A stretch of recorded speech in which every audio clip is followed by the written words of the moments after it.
Today we finish the story of Joseph as we read it in Genesis chapter 45, starting at verse 1. Joseph was no longer able to control his feelings in front of his servants, so he ordered them all to leave the room. No one else was with him when Joseph told his brothers who he was.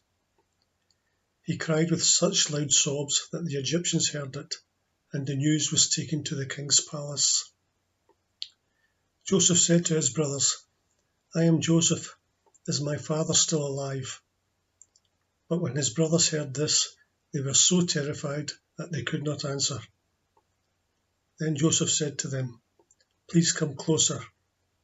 They did, and he said, "I am your brother Joseph, whom you sold into Egypt. Now do not be upset or blame yourselves because you sold me here. It was really God who sent me ahead of you to save people's lives. This is only the second year of famine in the land. There will be 5 more years in which there will be neither plowing or reaping. God sent me ahead of you to rescue you in this amazing way and to make sure that you and your descendants survive.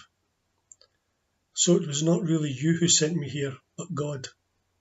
He has made me the king's highest official.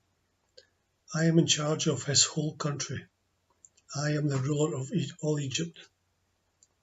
Now hurry back to my father and tell him that this is what his son Joseph says. God has made me ruler of all Egypt. Come to me without delay. You can live in the region of Goshen, where you can be near me, you, your children, your grandchildren, your sheep, your goats, your cattle, and everything else that you have. If you are in Goshen, I can take care of you.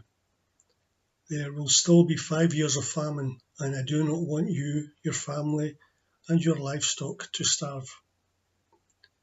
Joseph continued, "Now all of you, and you too, Benjamin, can see that I am really Joseph. Tell my father how powerful I am here in Egypt, and tell him about everything that you have seen. Then hurry and bring him here." He threw his arms around his brother Benjamin and began to cry. Benjamin also cried as he hugged him. Then, still weeping, he embraced each of his brothers and kissed them. After that, his brothers began to talk with him.